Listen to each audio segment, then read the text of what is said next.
It's back and bigger than ever. It's the unofficial 40 from Soonerscoop.com. Now, here's the entire Sooner Scoop crew. Carey, Josh, Eddie, and Bob. All right, we are back. It is the unofficial 40 right here on Soonerscoop.com podcast, where we have the entire crew ready to go on a rainy couple of days. Everything's been rained out this week, so we're waiting for the weekend, basically, for things to get back going again. But we have finished with spring football, the spring game over the weekend, and I know George, Eddie, and myself got a chance to do the post-game pod, but we welcome in Josh and Bob. We'll get their thoughts as we go along. And outside of that, I got to be honest, I really don't have – I think it's such a relief to get past spring football. I don't know that I really have a whole lot left in the tank. I mean, we had the Baker deal, which was fantastic. So it's been a little bit of a whirlwind over the last 7 days.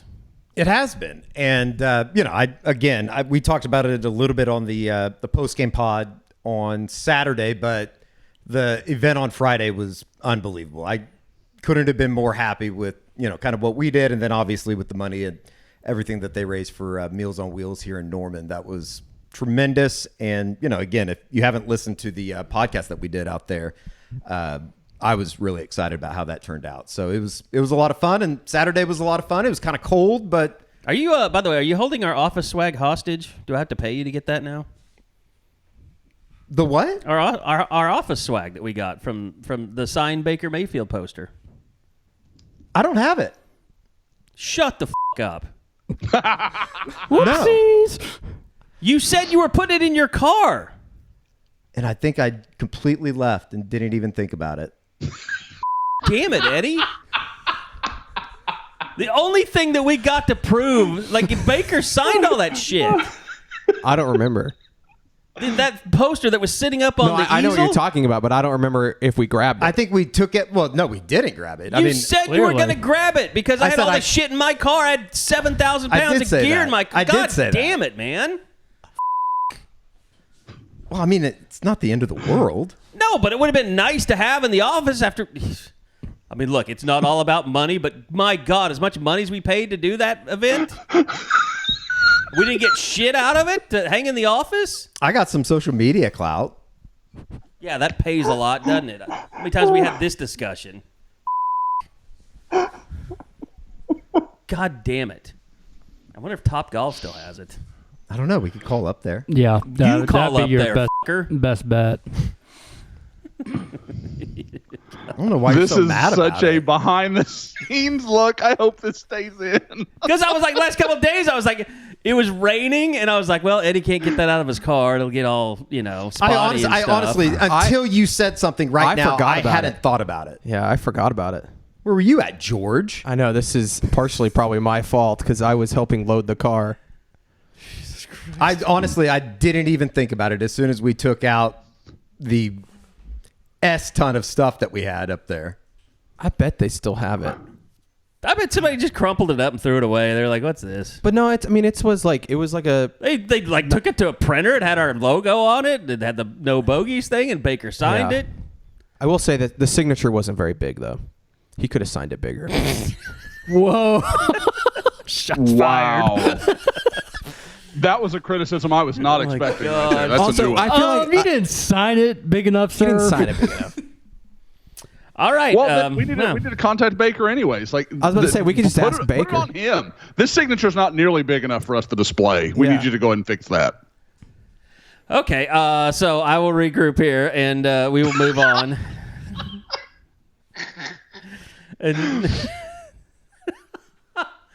So Carey's an asshole. Yes, he can be. That's there's no doubt about it. Everyone has seen asshole Carey, and they just the pod listeners just heard him. So. Anyway, so we had softball canceled. We had softball canceled again. So hopefully they'll play this weekend against Kansas. It'll be senior night. I think the first thing we should do on the Enjoy Vision look around is the Enjoy Vision Fresh Perspective look around is go to Bob Prisbillo because there's a lot of shit that's happened with basketball. Yes. And we need to get caught up on that. All right. So it was during this pod last Wednesday when JV and You had to leave the pod, to do a JV story. and McCollum came the first and the first of 3 in 4 days. And, I wrongly assumed that Johan Traore, formerly of Auburn, was number one priority big and not John Hughley from Pittsburgh when they were looking for Hughley just because he's a proven guy. You go 15-8 at Pittsburgh in a Power 5 conference. You're not wondering, can he become someone? You're like, he just needs to be who he was a couple years ago. So then that happened Thursday. Rivaldo Soares from Oregon makes the move Saturday, adds more depth in your backcourt. So now you go from entering last week with 6 open spots to now having 3. Probably by the end of this week, it's going to be 2. And my gut feeling is they're going to save 1. I think because of the fact that as of right now, Soares is your only senior, you can't recruit a 2024 class if you were saying, well, all these guys are going to come back. We know they're not going to come back. But in theory, you would say there's no one else that you can recruit. So I think the smart money would be to save 1 scholarship for the 2024 class.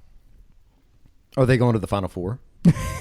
That's all I want to know. Yeah, I mean, we've heard it before, Jordan Goldwire, Grant Sherfield, Joe Bamasil, the Groves brothers. Like, these are the guys, yes, they're going to get them into the tournament. So we're in that same process with McCollum, with Hughley, with Soares. And just like, if they are who Porter Moser, or as Dennis Green would say, they are who we thought they were. If they are who they need them to be, of course, they're going to be a heck of a lot better. But for whatever reason, it hasn't always translated, right? Grant Sherfield gets in the Big 12 play, and he gets pushed around. He gets bullied, and he has a lot of off nights. Tanner Groves gets into foul trouble a bunch, and I'm sure that didn't happen at Eastern Washington. He wasn't going up against guys of the size that he went up against in the Big 12. There's always that variable or two that changes when you make that type of move, and all of a sudden, that's the type of variable that makes you 15 and 17.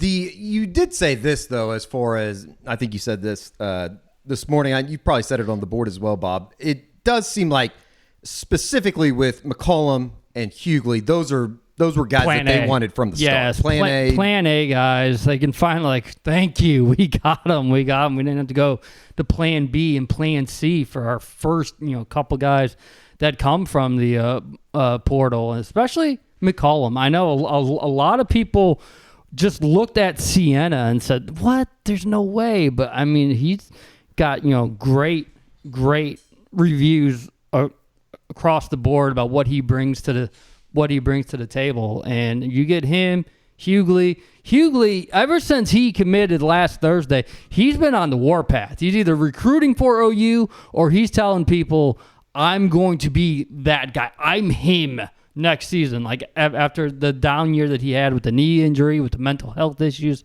he's ready to attack next season. I think, that's something that clearly Porter Moser and company need from the front court.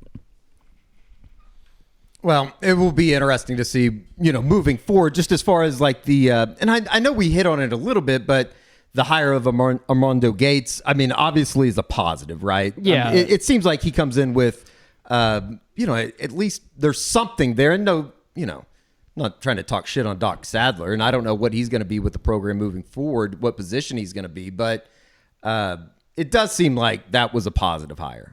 Armand Gates has brought 2 things to the table. One, someone that's worked with Porter before. You have to be a certain personality to be able to handle Moser.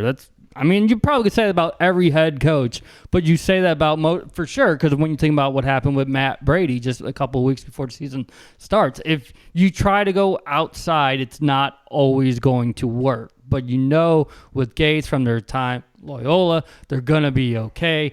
And the fact that Gates has been able to grow as an assistant coach in the decades since, in the way that he's been able to recruit, obviously Soares from Oregon, connect the dots, a lot of Gates influence there. And so, they're fully stocked with their assistant coaches. That staff has done a tremendous job, where I felt last year, Emmanuel Dildy just had to carry the load of like 4 different guys to try to keep them upright and doing things in the portal. Ryan Humphrey, you got Gates, you've got Dildy still. Those guys have put in the work to make sure that, if there's anyone that hits the portal and they have any sort of interest, they're so quick to respond, make contact, try to make something happen. And I think Ryan Humphrey's the one to circle here for what's left. You still need a power forward. You lost, Jalen Hill and Tanner Groves. You've got Hughley. That's fantastic. Now you've got to get that last front court piece. And then if you get that with Godwin, with Luke Northweather, Yaya Kite, and you can roll with that. But that's still, as much as you're happy about what they've done in the backcourt, they've got to get that final piece with the bigs. All right. Just continuing on the enjoy fresh perspective, enjoy vision, fresh perspective, look around. Obviously, let's talk a little bit about the spring game. I mean, some of us have had our piece, but Josh, I know you've been on the boards, just breaking things down and what you saw. And obviously the defense was the star of the show. I mean, they were very good. Both the first and the second team outplayed the first and the second team, I thought. I mean, Dylan Gabriel had his moments and was able to throw 3 touchdown passes. And I don't really – sometimes I just feel like I've lost connection with the board. Like, there's so much Jackson Arnold was so much better. I didn't see that at all. Like, no. I saw Jackson Arnold come in late against the twos finally, and he threw a touchdown pass, and he looked good. And, the run I thought was important because it shows you that his mobility will work at this level, and he can make plays with his feet. But overall, I thought Dylan Gabriel was okay. I mean, he wasn't terrible. He wasn't fantastic. But, the defense, to me, was the standout. I mean, that's the story, Josh. I think for me, when I read people's comments, like, I don't think it was that, Jackson Arnold was so good, he went beyond Dylan Gabriel. I think Dylan Gabriel, we saw the same stuff we saw last year. I think people were hoping there was going to be some movement beyond that, and he's still missing throws that he needs to make and things like that. And you're just like, if last year didn't happen and that's all we had to go on, you're like, fine, whatever. But it just, I don't know. Like, I'm certainly not on the Jackson Arnold's going to start thing, but there's a thought in me that's like, maybe mid-season you start wondering what the best answer is. But to get to your point, absolutely. The defense was the story. I thought, and everybody can talk about the defensive line. I thought the offensive line was so jumbled. It's really hard to draw too much from that because we don't know what we've got there. But the thing that stood out to me, and I've mentioned it a couple different places, the speed in the back seven and the, just rallying to the ball was so much better than we saw last year. I mean, even into the third and fourth quarter where guys are getting a little tired, a little gassed, and, and you're going with your second teamers and all that sort of stuff. Like, I thought it was just much cleaner in the way they were getting to the football. And I think some of that is A, understanding the defense, but B, they've just got better athletes out there. You just see a much different caliber from, the first group to the second group, even to, where you get into the third guys. They're just better athletes on the football field. Yeah, and I thought, we talked about it a lot. George wrote about it, and we kind of talked about it in the press box, like huddling up, like, what's our story of the game? To me, it's the transfers. I mean, it's hyperbole to say this, but I'm going to say it anyway. To me, they've shown more success in the transfer portal just in the spring than they had all last year. Correct. Yeah. Yes. and that's because there was no transfer last year that did anything close to what Dasan McCullough, Rondell Bothroyd. Colden was the only one that you could say, okay, he had some standout moments. Yeah. Yep. You're right. I mean, and but even CJ wasn't even there last spring. I just mean, like, in the spring game, there was nobody that you were like, okay, that's a guy you could. I mean, Bothroyd, like, that guy's just, like, I thought maybe he'll take the starting job by Texas. No, he's a starter. Yeah, that guy's a starter all day, every day. Dasan McCullough, I know we keep hearing the Justin Harrington thing. Deshaun McCall is a starter. I don't want to hear every time that kid's on the field. And I mean, guys, like you think about it, like you guys saw him at that practice and he makes that play and sure, he was unblocked or whatever, but that guy just seems to be around the football all the time. And for all I hear about Justin Harrington, I don't ever see Justin Harrington make plays. Like I don't see him do anything. Like well, it's kind of like it's kind of like Key Lawrence. It's like, yes, he's sometimes he's athletic. He can move well, but he doesn't have a nose for the football at times. Yeah, good point. Yep. It's not unlike, guys, Peyton Bowen's another good example. I know we're kind of getting off the path there, but Peyton Bowen gets an opportunity to make a play. Peyton Bowen makes a play. Like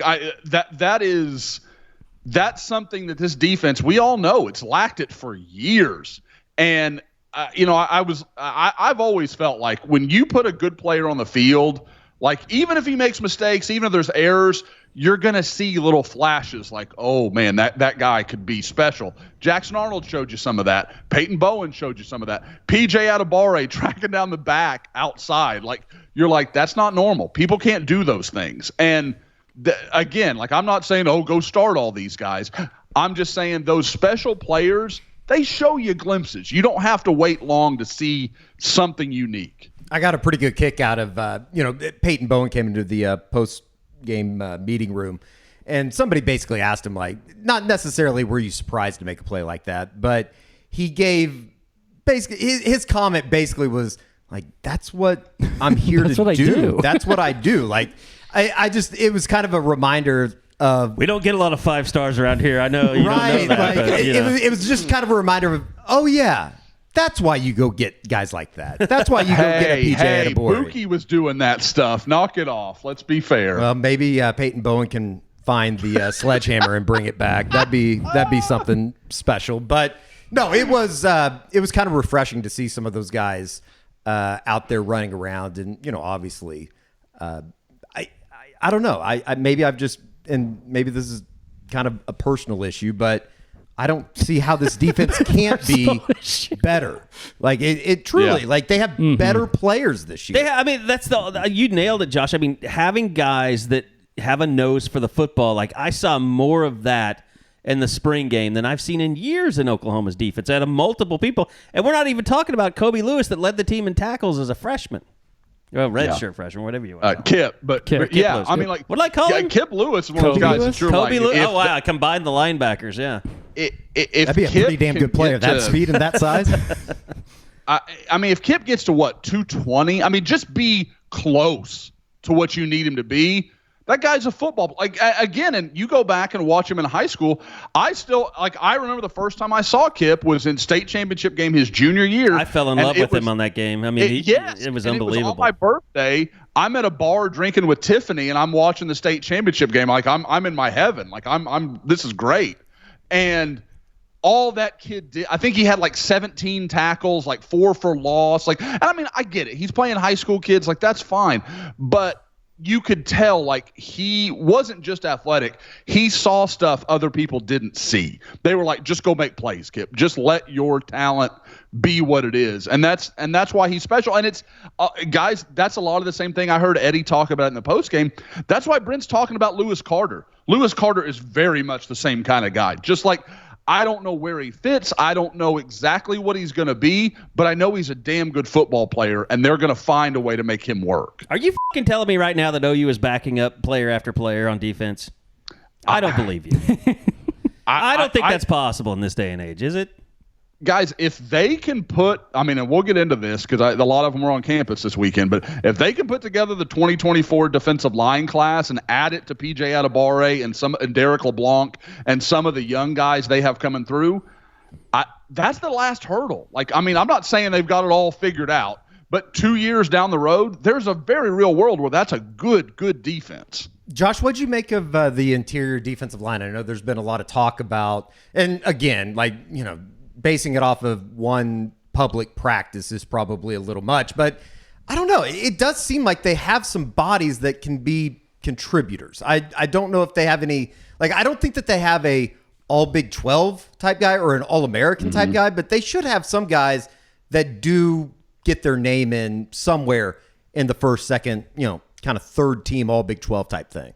Sure. I think, there is a level of consistency that we know that Brent values. Like we know that's a big thing. Jordan Kelly, you know what you're going to get every snap. He is a solid player. He's not special. He's not a world beater, but he's a good, solid player. Isaiah Coe, I think there's a level he can go to that is a little above that. Like Isaiah Coe, if I was going to bet on somebody to be like a second team all Big 12 guy, I could see it being Isaiah Coe. I'm a believer in him. I like his game.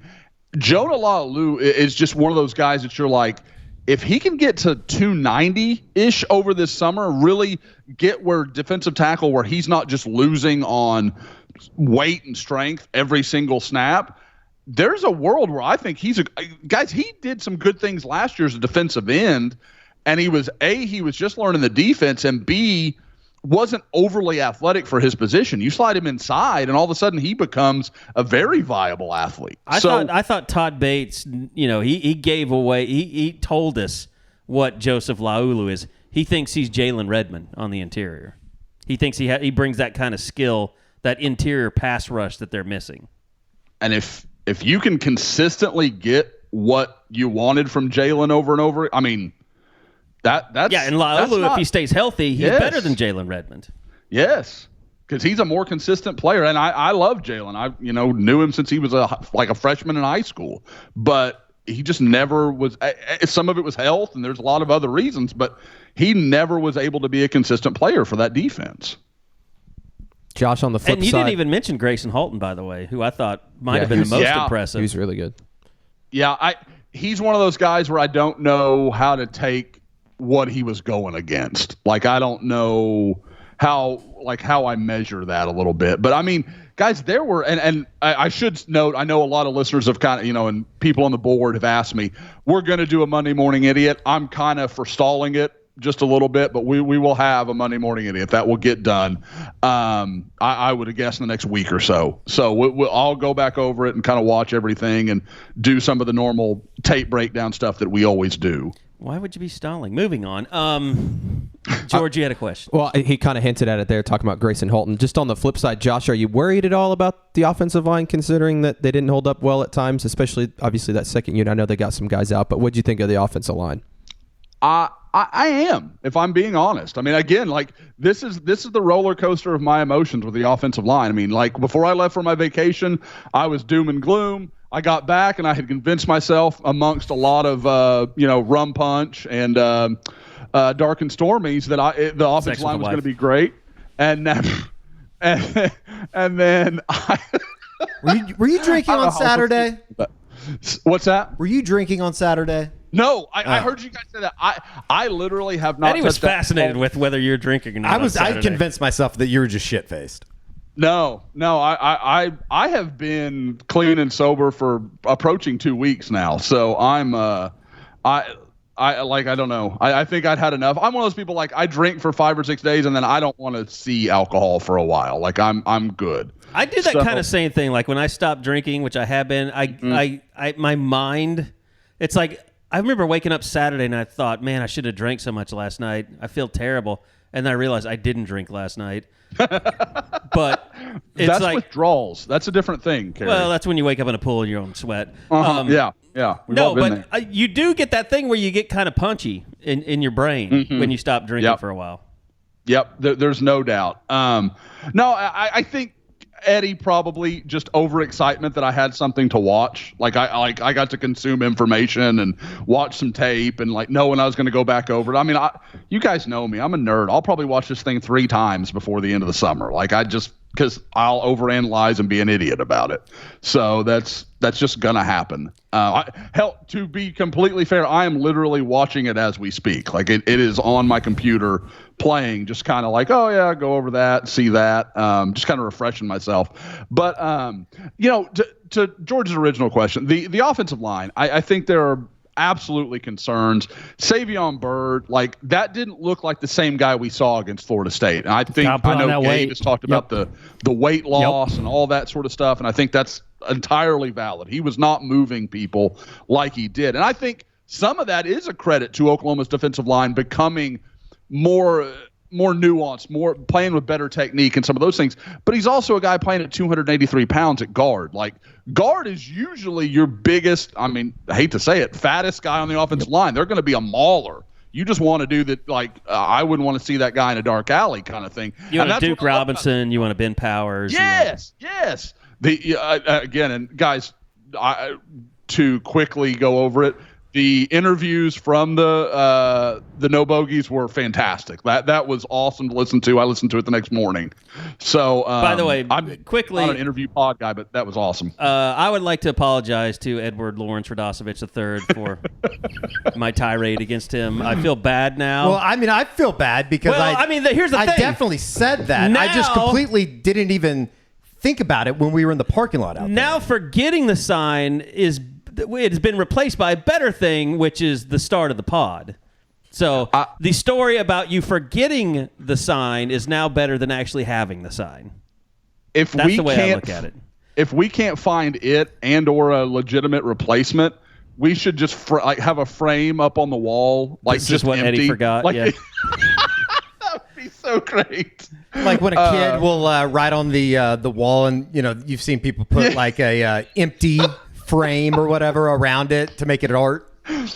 And we'll have George sign the smallest Baker Mayfield he can possibly sign, and that'll be the perfect. I mean, the only thing that I'm surprised most is that Eddie has excellent vision and he missed the sign. I mean, Eddie, you've let down Enjoy Vision. Well, that's the thing. I have such great vision. It's not my memory. And that's something that we probably are going to need to work on. It's the short-term memory loss. I don't know why. Have I ever told you guys about Enjoy Vision? It's the best laser vision center in Oklahoma City. Not even close. Combination of mind-blowing technology, experienced eyeball surgeons, and exceptional patient care, which was life-changing for me. It was pretty seamless. I went in a couple, appointments before the day of the procedure, got everything cleared, and then, in a matter of 3 hours, in and out, couple volumes in the system, felt good. You're not one of these people, by the way, great vision. Bitches about that puff of air in your eye, are you? No, I kind of like the experience of. It's not that bad. No, it was very easy, and I think that was the biggest thing, and that was the biggest hurdle. When I originally thought about getting LASIK was just, I don't know, anything with my eyes. I've had terrible vision for my entire life, and now I can see without, having to wear glasses and having to wear contacts, which is always kind of nice, especially right now when it's, windy AF outside, especially with contacts. So what you guys need to do if you're interested, go to enjoywithme.com, use the promo code U40, and for every U40 listener, they're going to save about $400 with LASIK. That is the letter N, J-O-Y, with me.com, promo code U40, Enjoy Vision. This is where you LASIK. I do like how everyone pointed out on the No Bogeys pod how once Orlando Brown let go of the MFers that Eddie's would the floodgates open for Eddie on the F-bomb. Well, I mean, if I can only do what our guests do, and I just wanted to follow. You wanted to make him feel more comfortable. That's more right. Welcome. That's right. I wanted to make him feel more comfortable, more welcoming into the situation, and And see, people were upset about me pointing out that Grant Calcaterra was not a world champion. Yet I look at it as the next time the Eagles win a world championship, I will have been a big part of that in motivating him. My favorite was the picture of Eddie. I guess it was when he was talking about being roommates with Baker during him, and the two guys behind them are just like, oh, they wanted to be anywhere else. They're terribly uncomfortable. That was the best thing I saw. I mean, not the best thing, but it was hilarious just from a visual. Those are our buddies from Boomerang. Yeah, and those guys, I got to give them a shout out. They told me, hey, I'm on the search for the best grilled chicken sandwich I could find. 2 days in a row now I've had lunch at Boomerang because their grilled sandwich I think it's unbeatable. Grilled chicken sandwich. Because you can't find, that's the thing, like people want to put bacon and cheese and avocado on their grilled chicken sandwich because they feel like they got to spice it up. I just want the lowest fat thing that doesn't taste like cardboard to eat for lunch, and they have it. It's actually tasty. Like I put it up against all the crap with the bacon and the provolone and the avocado. Like it's fantastic. So good on you guys at Boomerang. I will sing your praises. I can back that up because they are really good. Okay, Boomerang kind of exploded after I left Oklahoma. Like, are they all owned by one person? Or are they franchises? Like, I don't know how that works. I'm really not sure. I think it's those dudes. Okay. I think they just opened those all up. Yeah, I'm really not sure. There's I've one even over thrown on a Mustang several Constitution. times. There's one on Porter. We had the burger bar when you were here for the camp, Josh. Yeah, we got Boomerang Yeah. when you were here. Mm-hmm. And I learned that this office will devour cheese curds like nobody's business. Oh, Yep. It might do just love be cheese we curds. devour anything on those camp days when You're just it's drenched. basically like, Yep. yeah, you're When you're just basically coming over here, just a burning sun. yeah, you've basically. sweated I think, Carey, can everything you out. describe the smell when we roll in? Because I can't be good. Like, there's no way. Like, you've been in the office, it's all sterile, and then we come in from the camp, we've been sweating our ass off for, the better part of 5 hours at the end of the day. Like, it's got to be. I mean, I was out there with you last time for the most part. That was a mistake on my part, but I went over there and saw our guy Jalen Ross run around and saw his- that's right. And I think I can't remember who was there that day. You were there in the morning, but then you took off. I think. I think so. I had to leave in the afternoon session. Yep, and that's for those that don't know. There are going to be 5 days of camp again this looking this forward to summer. this. Yep. We'll be there for all of it. So I'm. And you're coming later next month for your spring tour as well. Yep, and that's going to be crazy because I mean Oklahoma's already got I think 7 offers out in the state of Oklahoma in the junior class. So like. There are a lot of guys to see. It's kind of wild. So, yeah, I mean, I'm sorry. Go ahead, Bob. No, I was going to say also, I've already started working on plans of getting around Texas here in the next week or so. So we're going to start seeing some camps, because spring ball is pretty much started here in Texas because they don't all have normal spring practices like Oklahoma does. It's a little different. It's a little kind of like sometimes it's like they call it an athletic period during school, and they'll work out a little bit during the day. So I'm going to go out and see some schools and kind of working on some different stuff here in the next, 10 to 14 days. On the heels of everything we're seeing going on at Colorado right now, which I think a lot of it is clickbait headlines, I think we're starting to kind of figure out. But I thought, guys, it was interesting that Brent said after the game, like, he's going to meet with every one of his players over the next 2 weeks. Yeah, Dabo does those exit interviews, doesn't he? I guess maybe everybody does. I'm sure that every coach across the country is going through the same kind of reevaluation period as far as the next step in their program, because I'm sure that there's a lot of people that are in the same position OU is in as far as needing to get to numbers and how do you manage the portal. And, he kind of shed some light on that in that last media session Thursday, that we had with him. And, the reality is they're going to have to make some tough decisions, and they're going to have some tough conversations as far as, some guys that they simply need their scholarship. Like, there's no other way to put it. And they know they need to attack offensive line because they had Josh Simmons from San Diego State and Troy Everett from Appalachian State both on official visits this last weekend. We heard Brent say he doesn't think there's a lot of pieces they need to add, but clear cut, and also from the spring you can tell that offensive line is going to need at least 1, maybe 2 more pieces. And we saw receiver. I know we'll get into Brennan Thompson later, but it's like, the defense feels like it's shored up as long as those guys all end up being as good as they need them to be. But there's still some pieces with that line and receivers. And I think one guy that we haven't talked enough about, coming out of the spring game, you heard the coaches talk about him a ton, and it probably explains a little bit of the Jaden Davis situation, but Josiah Wagner, a guy that no matter what coach you talk to, they couldn't stop beaming about him. Yeah, I mean, him and Vickers, I think, have both been pretty impressive in the spring as true freshmen. I mean, I don't think Josiah Wagner is going to be a starter next year. I mean, maybe he will be, but we still haven't seen Gentry Williams, fully healthy out there. I don't think he played at all on Saturday, did he? I didn't see him. I did not see him. So, I still think that's probably a Gentry Williams or maybe Kendall Dolby to start the year, but they definitely like Josiah Wagner. I thought it was interesting how many true freshmen were out there in general, but the numbers game is going to be interesting. And, I mean, look at what Colorado's doing. It seems like they've had a lot of tough conversations. I don't know if you guys read the piece from The Athletic this morning where Dion basically just told guys you don't have a spot. But that's his right to do. Like, yeah. I'm not Yeah. anti-Dion over this thing. Like, Neither am I. And I didn't even know there was a rule in the NCAA that you could keep a kid on scholarship but not have him on the football team. And, like, he has offered that to everybody. But, of course, if you're worth anything as a football player, you're like, well, I don't want to be on scholarship just to go to school. I want to play football. Like, that's what I do. Yeah, there's a certain level of reality there that they were 1-11. Like, you're going to have to turn over the roster at some point, and this is the only way that you can really do that. It just, I don't know, it feels sleazy the way that it's gone down. But you know what? Also, if you're the best receiver, that's not necessarily a slight on Dion. Maybe that receiver is like, oh shit, this really is going to be a rebuild. I really want to go somewhere where I can win. Yeah, I think that there's a little part of that.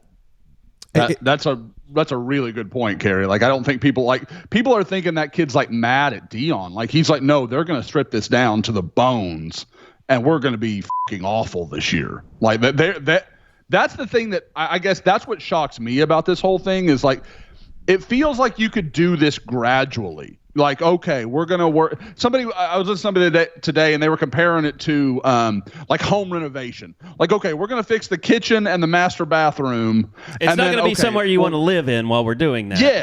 Yes. Like, but I mean, like, well, that's kind of what they were saying. Like, if you want it to be somewhere you can live, you do it in parts. If you just want to gut the house, well, we're going to have to move out for a while because it's going to be a shit show in there.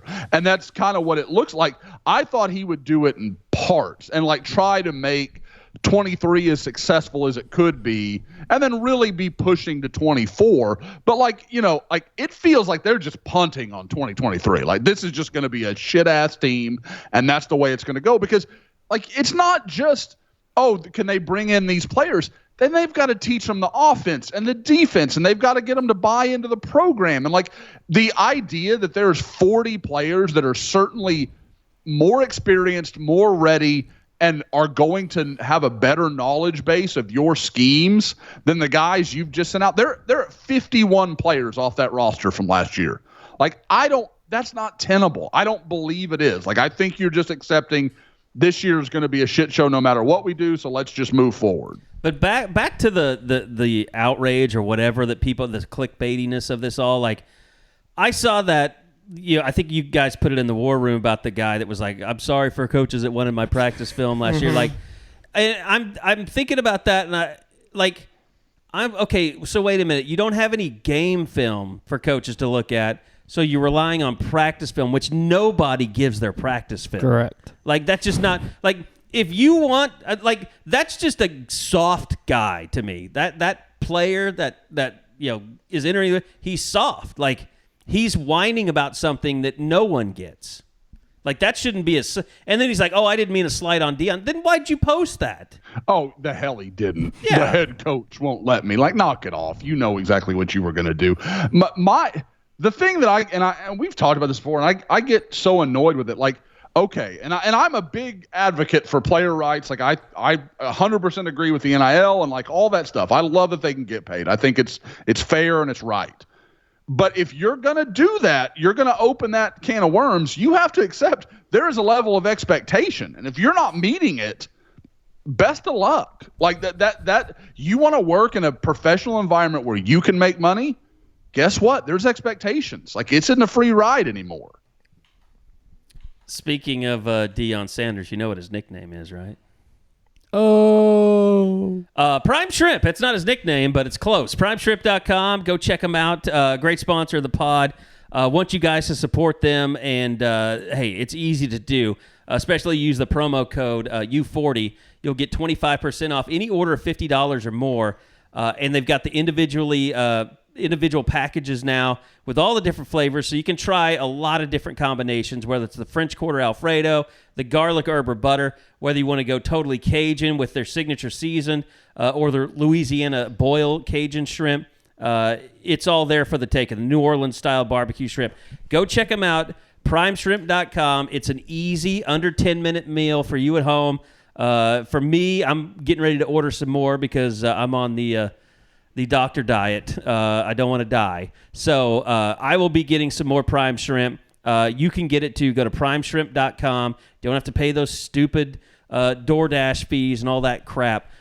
Just get great restaurant quality meals at home. That's U40, the promo code. Get 25% off your entire order of $50 or more, and get like 5 different packs. It'll be good for you. Try them out. If you don't like them, hey, move on to the next one. All right. So we talked a little bit about portal. We've talked the spring game in general. Just as far as like, and I guess it's going to be hard to predict this, and I don't know how many guys we want to just like project that are going to leave the program, but they have to get down somehow. And if they're going to be active in the portal, like what is that number? Is it 7 guys? Is it between like 5? What would the over under be? 5.5? Yep. Mm-hmm. Yep. Yeah, I mean, sorry, somebody just went to the bathroom upstairs and we could hear it. But yeah, I mean, there's nobody up there in the office. I find that hard to believe that there's anybody up there to go to the restroom. They don't ever work. Yeah. We talked about this yesterday. They know who they'll be listening, and they know. Yeah, there's no one working at Sooner I was Club. giving them shit this morning about it. Yeah, no, I think that there's definitely going to be some guys enter the portal. I think also, though, we talked a little bit about this in terms of, guys that are walk-ons that were put on scholarship. I think there's an arrangement in place where some of those guys know they're going to be coming off scholarship. Like they only get it for maybe a semester or two.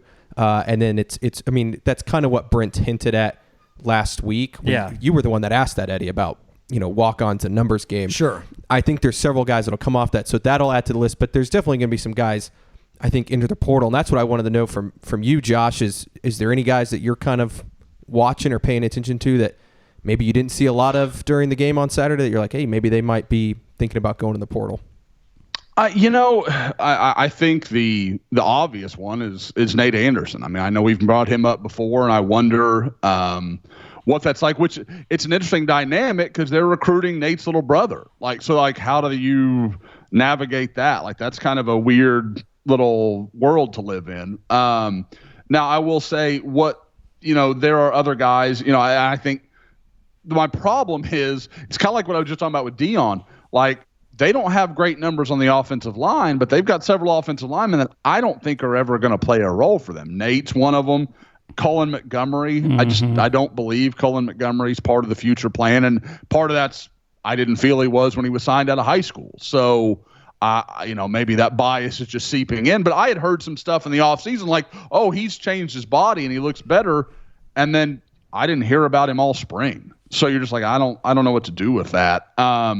And then, you like I said, you look around some other guys. I continue to talk about Marcus Stripling. I know Eddie mentioned hearing that he'd had a really good spring and that kind of stuff, but that kind of feels like what we heard last year coming off the Alamo Bowl where he had that great performance and everybody was kind of excited, and then he was just a role guy last year. And that's fine. Like, I mean, every team needs those guys, but I just wonder, as a guy that was a really big recruit and there was a lot of expectation, like, is there any point where he kind of gets fed up? I wonder about Shane Witter, like watching all those young guys at linebacker starting to really put it together and get all those snaps this spring.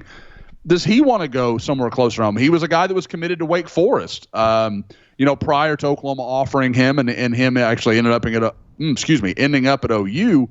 So does he go closer to home? Like, I mean, there are several guys that make sense, but I can't say I've heard anything that makes me, like maybe they're going to do this. But guys, they're still looking at new names in the portal. The Joshua Farmer kid at Florida State, there's a lot of buzz with him right now. Big defensive tackle that maybe OU is going to get seriously involved there. So there are, I think people that used to get frustrated with Lincoln Riley because they'd be at 81 at kickoff in the start of the season. You're like, well, you had 4 you could have used here. Like, 4 could have gone anywhere. I don't think Brent Venables is playing that game. I think they're going to live at the ragged edge of 85 almost all the time. And to me, like, you look at Nick Saban and Kirby Smart and those guys, that's what they do.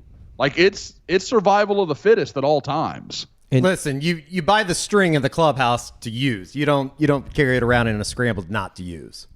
It's kind of like scholarships. Yeah. Also, I think the deadline's April 30th to enter. Is that correct? Yep. Mm-hmm. And so, but I'm wondering if they don't few extend days. that to the 1st since Sunday is the 30th. Like, do they not give kids a chance to compliance departments to get kids in the portal on the 1st? I have no idea. I just if you're a kid, like, what are you waiting on? I mean, like at this point, I feel like most of them know where they stand. Spring practices are over across the board. I can't think of a spring game that's still. There's one left. It's Oregon. Well, then maybe? there you go. Then Oregon needs something that, like May 1st deadline. And it's so sad because Carey said that, and I was like, no, any organizational body would have looked at the calendar and said, oh, the 30th is a Sunday. We'll punt to. But it's the NCAA. It's absolutely possible that they did not look at a calendar and realize that there was not going to be anybody in the offices on Sunday the 30th. Yeah, I could see them, extending it 24 hours because of that. Yeah. Because that's what the NCAA does. And the NCAA's Good four plan. players. We all know that. Yeah. So. Okay, recruiting this weekend. I know you've had a lot of notes up. Unless anybody else had any other spring stuff they wanted to hit on. I don't think so. I would say that, and I know that there's been a lot of people talking about this on the board. I'm not really worried about punter quite yet. I know that it wasn't exactly what a lot of people wanted to see. Wasn't good, no. I don't think that they're going to have a Michael Turk back there, but I do think that like Josh Plaster has a hell of a leg.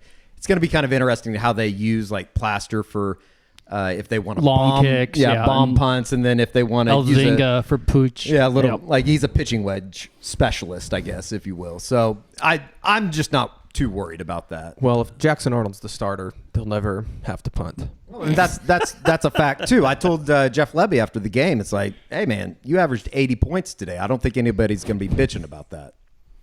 I do want to bring up one thing that might be a little uncomfortable, and that is the Heisman ceremony and who was and wasn't there on Saturday. Because, and I partially want to do this to give Eddie a chance to defend his good friend, Sam Bradford, because the noise has grown, and you know how this works, Eddie. When the fans get behind something or something becomes, perception, it's hard to fight it. And the fans aren't there for the Friday night deals. They're not there for the dinners that they have just for the Heisman people. All they see is that the last 2 years when Baker's been honored and Kyler's been honored, Sam Bradford hasn't been there. And look, there's a part of me that's like, you can't really argue with the fans on that point. He hasn't been there. So I guess the question is, are you willing to continue to defend him, or do you feel he needs to be defended? I don't feel like it even needs to be defended. It's like I don't know what he had going on Saturday. He just didn't make it. I don't know. I don't feel like that is a. But at some point, you're kind of creating more problems for yourself by not doing something. I don't think he even thinks about it. He was there Friday night, to be clear. Sure. Friday, right. both times. He might have Would have been something to nice do- if somebody could have got a photo with him with a smile on his face. He might have. Well, goddamn, him he too. showed up. Now he has to smile. I'm just saying that kind of hurt him a little bit, and that's not his fault. But it's I just feel like it's one of those things that people make a bigger deal than it really actually is. I don't know. I haven't talked to him about it. I've never asked him about it. I mean, he doesn't really have to worry. When's the next Heisman? It looks like we're a ways away from the next Heisman winner at OU. Probably a year if A Jackson year, right? starts. There you go. But I don't know. Like I would say this, and I would tell Sam this. It's like if it was me, I would probably be there. Yeah. Just because I wanted to be there. I just don't think that he looks at it that way. And I know he's a private person. I don't know. I mean, like, I remember the 2009 season when he had the shoulder surgery. He didn't do any more interviews, not because he hated the media. He just didn't feel like, why do I need to talk to the media? I'm not playing anymore. Like, that's just how he is. Like, Yeah. I get it. And I'm sure the Saturday thing is like, this doesn't need to be about me. It's about them. But for whatever reason, the fans get upset because they feel like he's not supporting them and he's not supporting the program. I would say this. It's not. It has nothing to do that like he's not mad at the program. Yeah. He doesn't hate OU. There's no bigger OU fan than Sam Bradford. Like it's not anything like that. I just don't think that. I don't know. I really don't. Well, it's like, remember that, who was that? Was that, the guy, Howie's son, Long. Chris Long? Chris Long, he was on that Chris Long podcast, Mm-hmm. and he was like talking about OU with all this passion and stuff. People were like, wow, Sam still loves Oklahoma. Yeah. Like I mean, we grew up rooting for OU. It's not like he just has like this hatred for the program or anything. I don't think it's anything ill-willed. It's just. I really don't know. I don't just know what one he of had those- I think the fans 100% care about it a lot more than, even, anybody, a part of the program cares about him not being there. No, and it's just one of those fan things. It's like social media has taken over everything, and Sam doesn't do social media, so they don't know like that he's on Saturdays he's rooting for Oklahoma, or maybe his kids dress up in OU stuff. Oh, they do on the weekends and stuff. I had this conversation because like Jared Followell, he has a daughter now, but like Nathan, the drummer, like his kids, he's always putting stuff on Instagram with his kids and OU stuff, and he's always showing OU stuff. And like Caleb doesn't do any Instagram stuff. And I remember it was an after party after they played, I think, Scissortail Park, and I was sitting there talking to Caleb. It was up top at the Jones. Yeah, at the Jones. I remember that conversation. And I was like, how come you never show anything, about OU? He's like, what are you talking about? He's like, I'm a huge OU fan. He's like, I dress my kids up in cheerleading uniforms every Saturday. And I'm like, well, OU fans don't think that you're really an OU fan because they never see it. Like, that's just the way it works. It's like he just doesn't think that he needs to prove his fandom or love for the university by showing up on Saturdays. Now, I do think, though, over the next couple of years, as particularly as the kids get older, and as his oldest son gets older, I think that you're going to see him around a lot more. I think here over the last couple of years, especially during the Riley era and stuff, when he got back from playing football, I just don't think that he had a whole lot of connections back to people that were at the program. True. But and with that's always DeMarco tough. and Joe John and, everybody that's back now, I think that you'll start seeing him around more. I don't know. I think it's kind of funny how upset people get about it. And here's the other thing. If like Jeff Lebby called him and said, hey, we're recruiting such and such, can you give him a call or whatever? I think Sam would be more than happy to help. He showed up at the barbecue a couple of years ago. Like, I think he'd be more than happy to steer somebody or to give, talk about his experience at OU. I just don't think that he sees it to be, his position that he needs to be out front and center. Like maybe somebody else at a Heisman ceremony yelling and taking, I think attention away selling from barbecue. From whatever it was. I think Baker probably warped our perception a little bit too, because he's so outgoing and he's just a like with different person Kyler, than Sam. Kyler, even Kyler's you're not going to see Kyler back person. on campus all that often either in the future either. I don't think. But also, I don't hear anybody complaining about Landry Jones never showing up. We don't talk not about a him. Heisman winner, deservedly so. I love Landry Jones. I think Landry would show up though. I mean, No, I know. I was joking. It's just it's funny. I get why people are upset about it. You can't make somebody, and I was going to say you can't make somebody do something that they don't want to do. I don't even think it's like that. I don't think it's that he doesn't want to be there. I mean, for all I know, one of his kids was sick and he couldn't make it. Yeah. So, I don't know. But I wish every Sooner fan could kind of hear this, because it's just it's like just because you don't see it doesn't mean that, he's just because you don't see Sam every Saturday posting a thing about good luck to my Sooners and all this stuff. Like, Sure. It doesn't mean that he isn't rooting for Oklahoma and like getting mad if they're. I'm sure he was frustrated last year when they were 6-7. I mean, you had text conversations with him. Can confirm. No, I think as things move forward and stuff, he'll be around. I wouldn't even put it past him, over the next couple of years to start doing some film review type stuff. For Sooner Scoop? Well, I mean, maybe. I don't know. Probably not, but like with the football program, actually helping. So, I see what you're saying. I don't know though. That's just me completely guessing and probably putting words in his mouth that he's not going to like. But the other thing too is like Sam lives in Oklahoma, right? Like they have a house here. Yeah. Yes. I don't think that they're here a lot. Okay. Well, that's different. I mean, I think that they travel around. Okay. He doesn't have a job. I don't know what they're up to. He's jobless. He's jobless right now.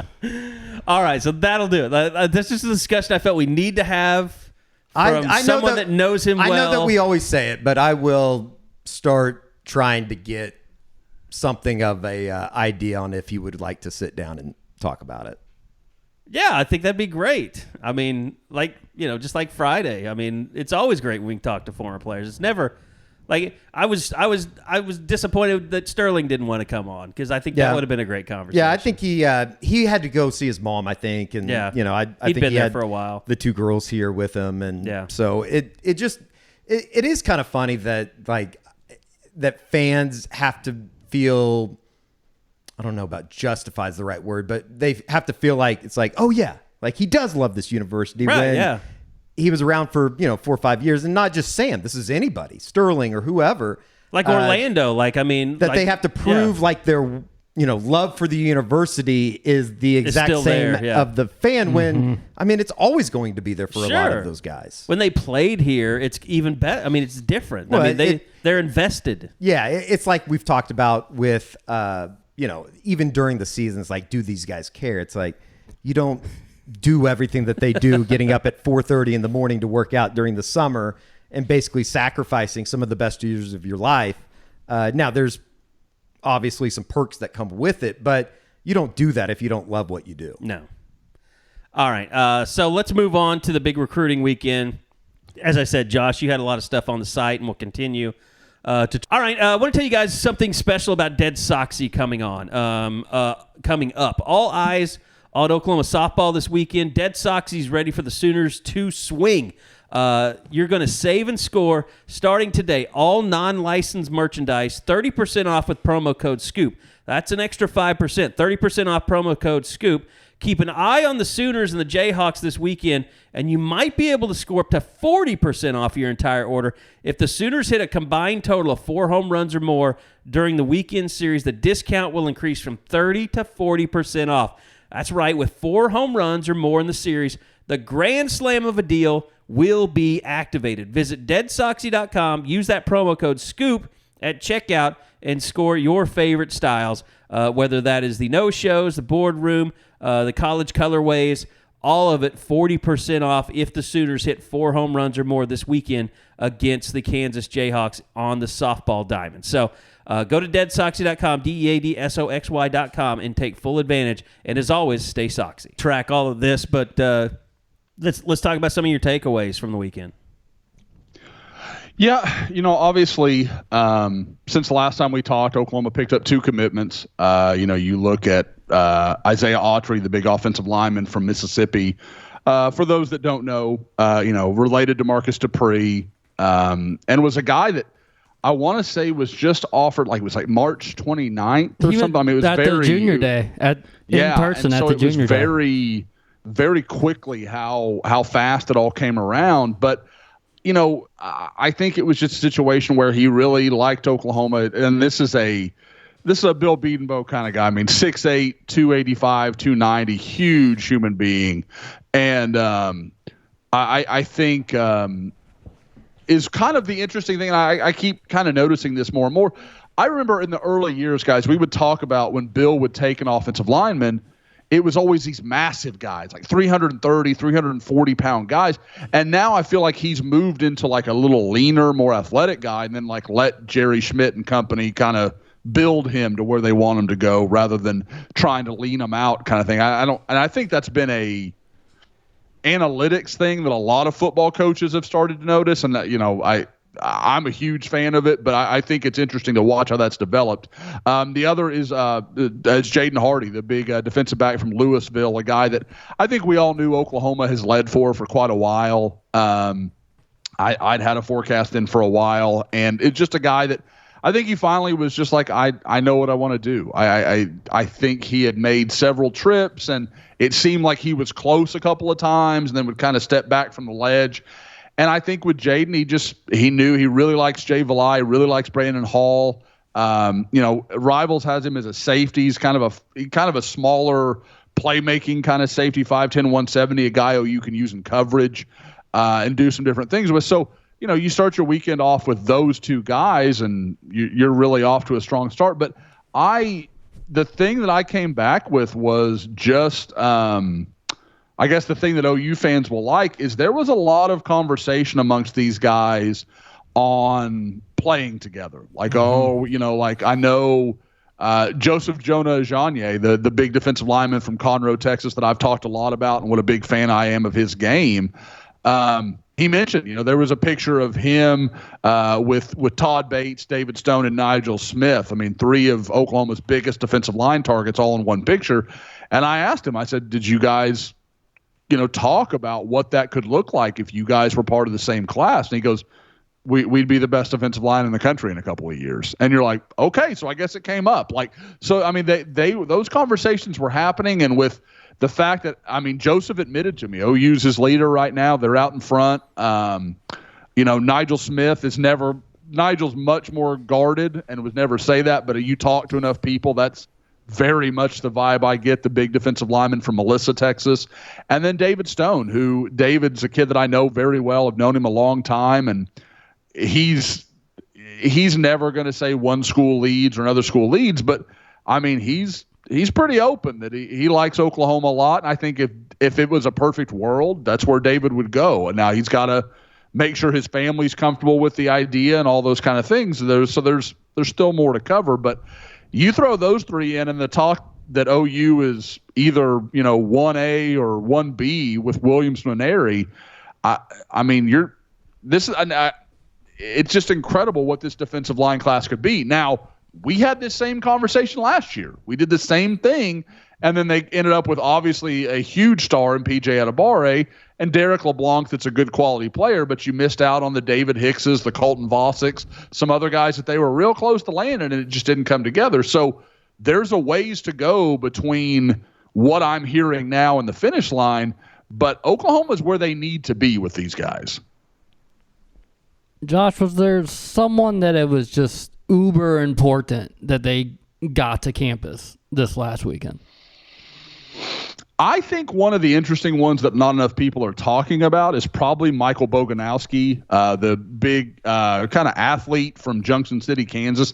We've got him as a 3-star number 1 player in Kansas, our Rivals does. And Michael was honest. Oklahoma is now his number 1 school, and I know a week prior there had been a prediction that he was going to end up at Kansas State. So I think they've made a real move for him. And what's interesting is I think a lot of people see him listed at about 6'2", 200 pounds and think linebacker. And I've talked to a few people, and they like him at safety. I think he's a guy that Brandon Hall is really targeting right now. So that's something to keep an eye on. And I got the impression he wants to take a couple more trips, look around a little bit. But if he's part of OU's class by July 1st, I certainly won't be surprised.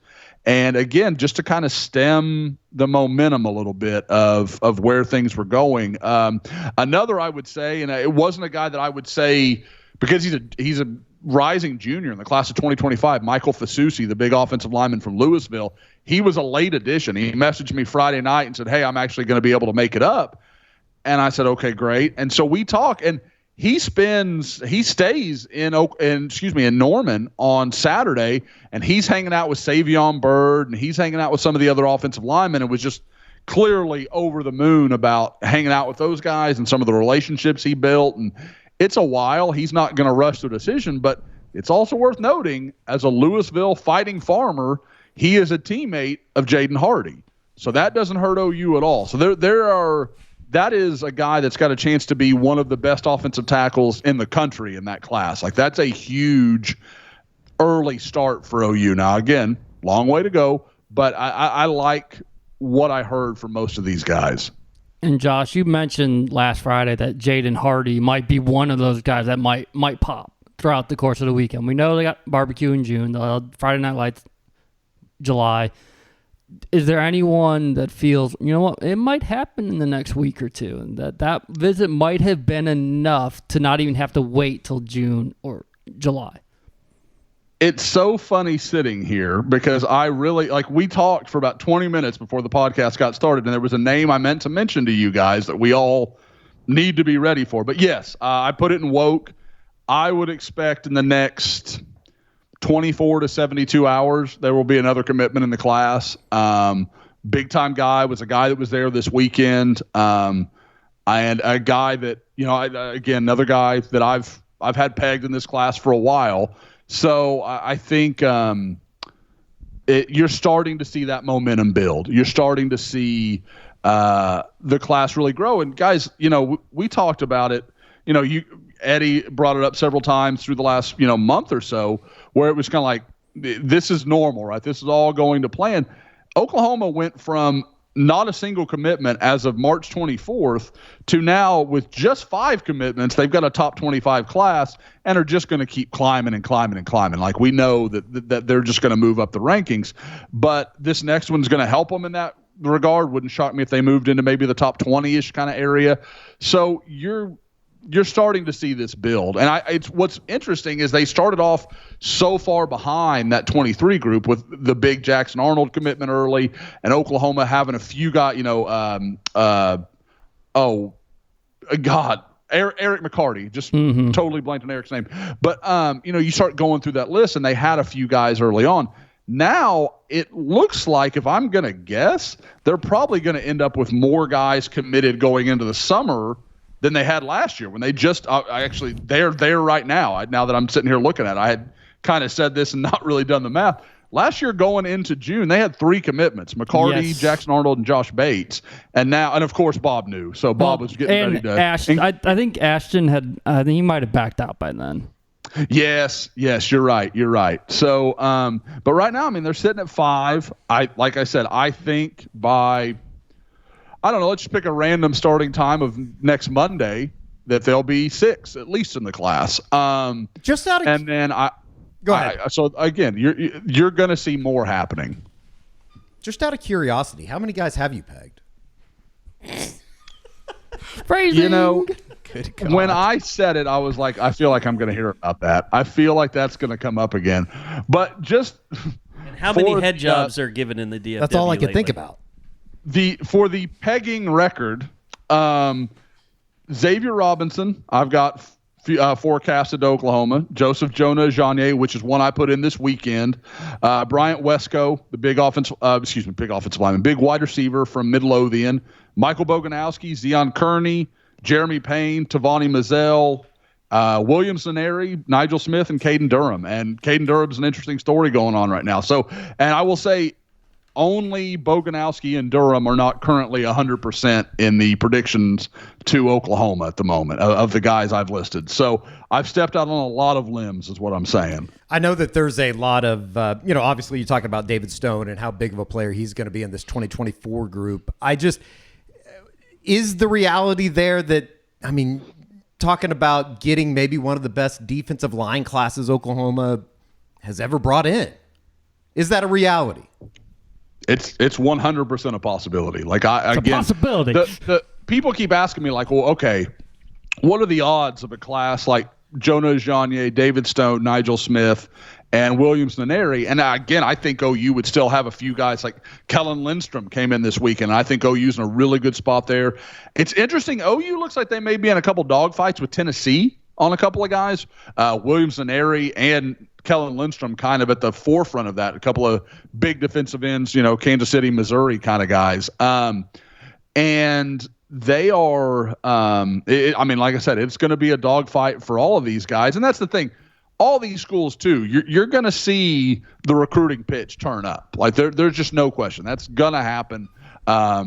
Guys are going to, the schools are going to start really laying out the full pitch. And then, again, kind of like what we were talking about with Colorado earlier, these schools are starting to have a clearer idea of what it's going to look like for their recruiting class. Like, how many numbers do we actually have for the 2024 class? Okay, that's starting to be clear. Okay, we can't take that defensive end that we liked, or we need 2 at that position, whatever it may be.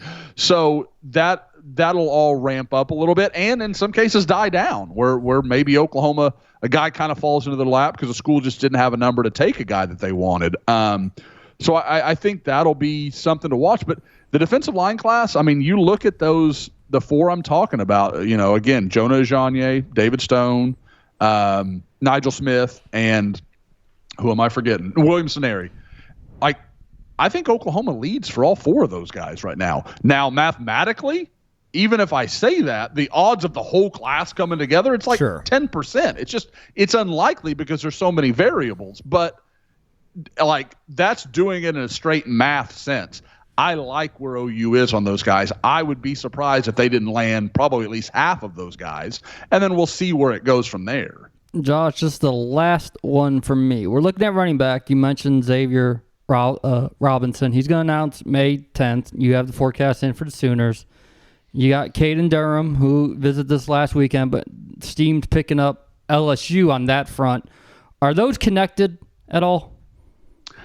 I honestly don't really think so, largely because they're just so different. And you hear a lot of talk that OU is strongly considering taking 3 running backs in this class. Like that's a very real possibility. Now, what's interesting is you mentioned it, Bob. You know, Xavier Robinson tweeted out, "I'm going to announce on May 10th."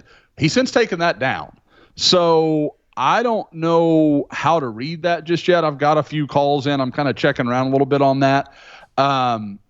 My guess is that maybe I don't even know that it's like OU, and I think if he decides on May 10th, I'll be very surprised if it's not Oklahoma. I'll put it that way. But if he doesn't, I don't necessarily think that's OU telling him to tap the brakes. I think maybe people around him are just like, hey, just, make sure, no big rush. And this is not Xavier Robinson is a super quiet, kept to himself kid. His coaching staff at Carl Albert loves him. Just thinks he is the kind of guy you build your whole roster around. They love that kid. So this isn't like a look at me kind of thing. Like, I think maybe he just kind of was like, okay, I'm ready. And then some people were like, hey, let's just talk this out a little bit. Like, it may still happen. I'm not saying at all that it won't. I just think people want to make sure he's really thought about the whole thing. And, it's a completely reasonable process, and he's got smart people around him trying to make sure that he makes the best choice for him.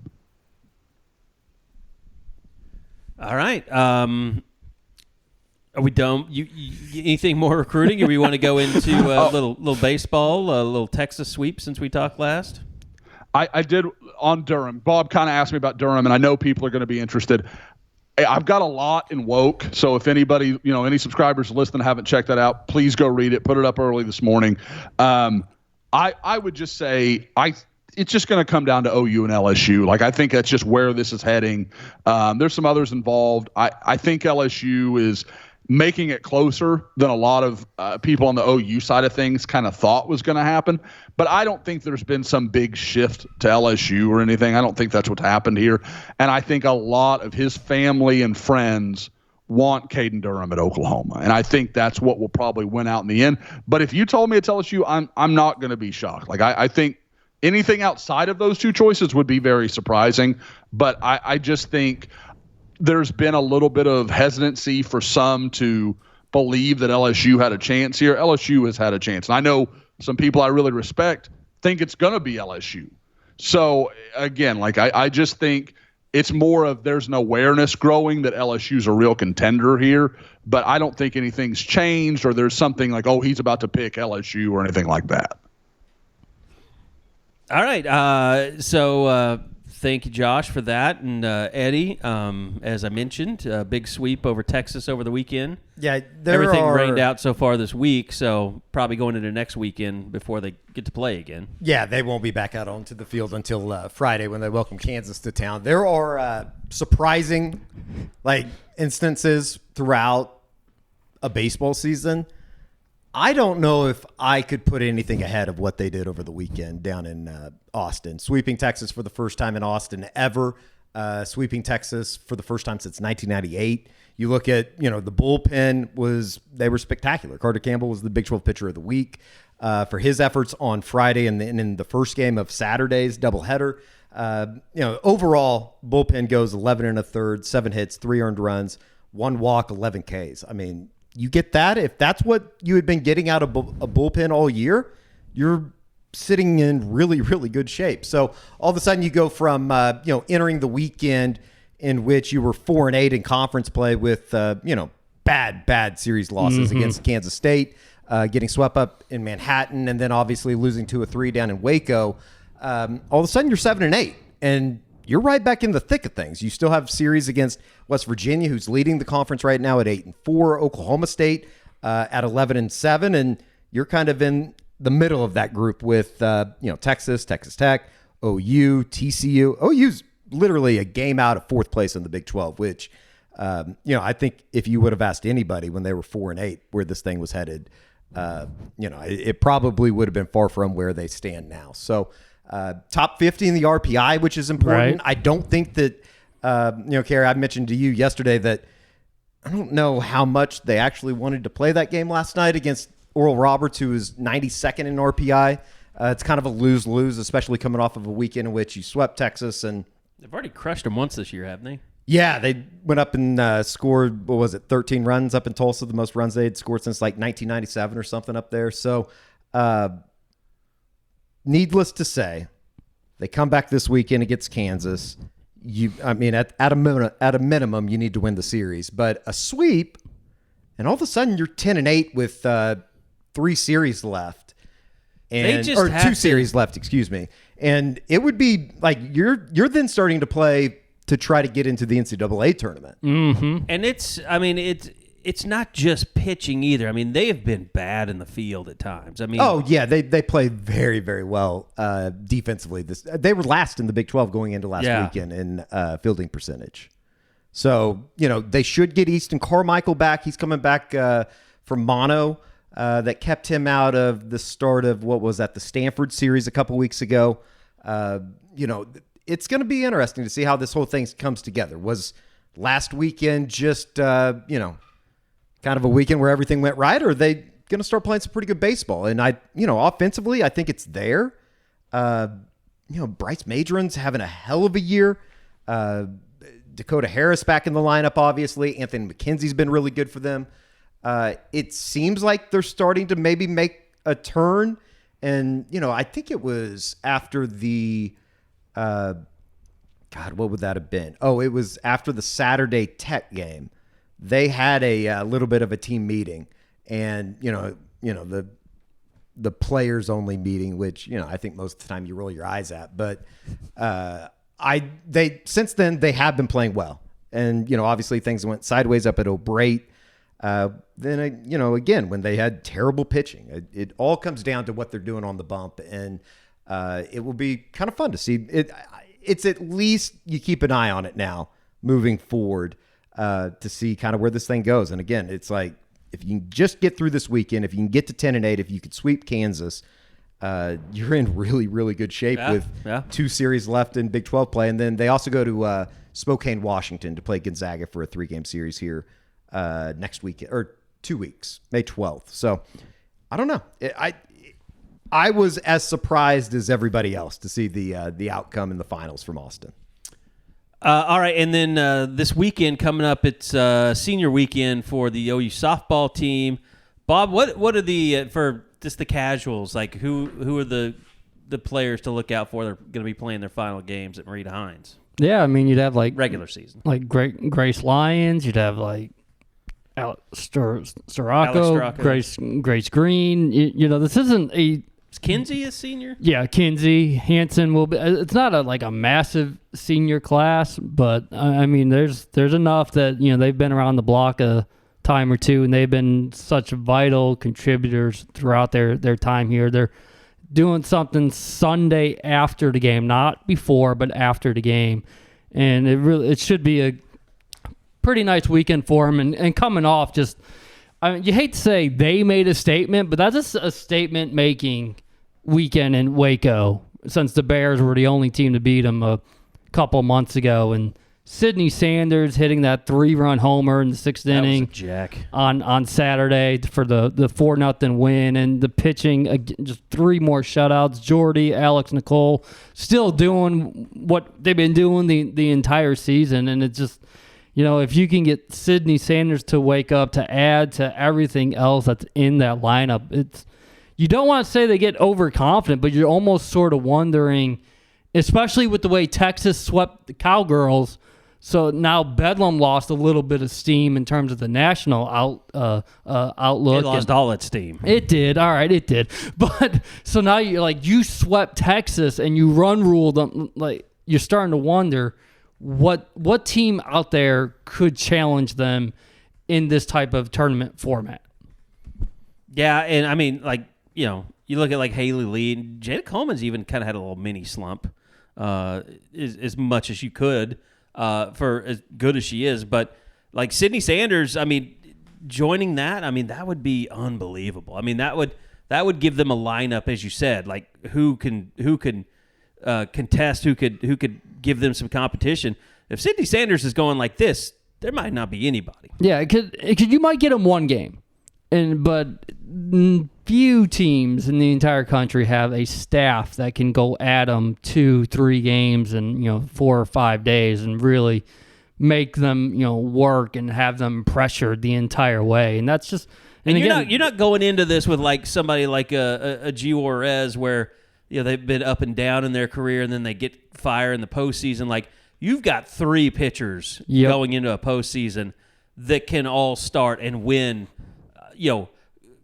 Women's College World Series type games. And have proven they can, and they're going to do it again. And just the way that Jordy has just exploded she's been awesome the last month. I still don't know if you would call her the ace. I don't even know if that's the term I would to use. Just because she has the best stuff. It just feels like Jordy's your Friday, Nicole May's your Sunday, and it's like, so you begin and close with just pure brilliance, and then it's not like Alex takes a step back being who she is, but she's been the most consistent out of everybody this year. Well, I mean, Nicole May's been great with ERA and stuff, but to me, as a dominant pitcher, I think Alex Storako has been the most dominant consistently. And the way that they're able to go into the relief role and not miss a beat. Sometimes that's hard, right, for starters. Then Jordy does it really well. Come in relief. Like, they're able to go 5-2. They don't have to always go 7 and throw 120, 130 pitches. And they can mix it up, and it's just a scary, lethal thing that they've been able to use the entire season. And there's no reason to suggest that it's going to slow down. The most amazing thing, too, is it's April 26th. They won't leave the state of Oklahoma again the rest of the this year. season. Yes, unless everything's here. They'd have to fall apart. It's not even feasible. They will not leave I don't the think state. They will literally not leave the state to play. They a game. won't. Yep. Unless the only way the NCAA could justify it is putting them against UCLA in a super regional or something. I don't think that they could justify that. No, they couldn't. Because they would still be top 4, even if they. Maybe the top 2 teams. Yeah. Crazy. They'd have to be out of the top 8. Oh yeah, top 8. Yeah. For they'd super have to be out of the top 8. Yeah, that's not going to happen. Crazy. Wow. Crazy. Yeah. All right. Well, a lot of great stuff. By the way, we have restocked our sleep, eat, run, roll, repeat. We've even got women V-necks in. It's our first ever women's only item in the store. Kind of proud of that. And you guys have done a great job buying these things up. 100% of the profits going to a softball NIL fund. So great support that we've had. We appreciate you guys approaching about $12,000 in total sales. But I would urge you to go ahead at Soonerscoopstore.com. Go check it out. Go order your Sleep, Eat, Run, Rule, Repeat shirts, because we're going to start marketing these a little bit more. So they're going to go faster and faster, and you want to get them before we run out and have to reorder. I think we're on our 4th reorder so far. So it's just been fantastic. But thanks for all the support on that, and can't wait to parlay that into some NIL work for the softball team. By the way, we're sitting here watching on ESPN Plus the men's golf team. Eddie, they're running away with it at the Big 12 Championships right now. Yeah, there was a little bit of reason for concern about 30 minutes ago, but I think that they're in pretty good shape now. They have an 11-shot lead over Texas Tech. Ludwig Adberg, who, I think anybody that probably track. listens. Where is that? Hutchinson, Kansas. That's up Prairie there. Dunes. We drive by? Yeah, this is Prairie Dunes, right off the highway there. They had the women's LPGA championship there last year or something, I think. They have, I think, had an LPGA event there. I don't know what it was, though. I can't remember. I think it was a major, maybe. It might have been the U.S. Open. I don't remember, though. But the women's, I remember the women's had something major up there. I'm pretty sure that they've had something there. They've had the Big 12 tournament there, though, the last couple years, and it's an extremely tough place to play. Ludwig Adberg, who's one of the best amateur golfers in the world, is running away with the individual title. He shot 7 under 63 yesterday, which is a Big 12 championship record, tying Grant Hirschman, I believe, from 2017. But it was, it's a really good year. I mean, obviously Oklahoma, they're probably not, the national true contender that they have been in past years, but to get this kind of youngish group to where they are right now, obviously, shows the strength of, the program that Ryan Hibble has built. and the future is obviously very bright over there. But they should hold on, win the Big 12 championship for the second year in a row, and then we get into regional play, which will be in a couple weeks, and then get to nationals. And I think OU should get into the national tournament and get out to Greyhawk, I believe the last week of May. So you never know what can happen. You play well out at Greyhawk, and all of a sudden you're in match play, and truly anything can happen. Yep. I think there's a lot of these guys that can play with any of them, the guys that they would be matching up against. So really good week for Oklahoma golf. It will be kind of fun to see them close this out. And Drew Goodman's played really well. Patrick Wells just played well. Ben Lorenz has played well. Jay Summey not playing well on the final day today, but he has played well throughout the weekend. If OU really wants to be a competitor once they get to regionals or Greyhawk or whatever, they need Stephen Campbell to play a little bit better. He had a rough first 2 days up in Hutchinson. So it is kind of that time of the year where spring sports take hold of everything. Yeah, and it's cool, and glad that we can be here to kind of cover your baseball and softball a little bit more, and we'll get more and more to that. It's cool that into the Big future. 12 is televising this too. I know that was something that people have kind of bitched and complained about for a while now, and they do a pretty good production here. Yeah, we had people asking us, over the past couple of years, are you guys going to broadcast this? And I was like, we don't really have the capability. Yeah, and I don't think that the conference would sign off on that either. But it would have been pretty cool. And they, I more than anything, I think it just shows how good that program is right now over there. Obviously, they announced the new renovations and stuff that they're going to do over at the Co Center. It's truly one of the elite kind of golf programs and golf facilities in the country right now over at Jimmy Austin. So it should be pretty cool. All right, that is going to do it for this edition of the Unofficial 40 podcast. We've been kind of teasing, hinting at things for a while. Coming up late Sunday night, early Monday morning, we're going to have something. A big announcement coming up. We're going to let you guys know more about it on the website. Eddie and I are trying to put together the technical end of things to make this happen. Possibly a live event. Quite possible. That's what we're shooting for, kind of a live event to discuss some big things with Soonerscoop.com. And wanted you guys to know about that as well. But we'll be letting you know more things will be happening in the next few days on the site. It's particularly about 4 days or so. A lot of stuff, a lot of irons in the fire. So more of that to come. Just stay tuned. Keep your ear to the ground. And that's going to do it for this edition of the Unofficial 40 podcast. We'll be back again next week. Same time, same channel, all your podcast channels.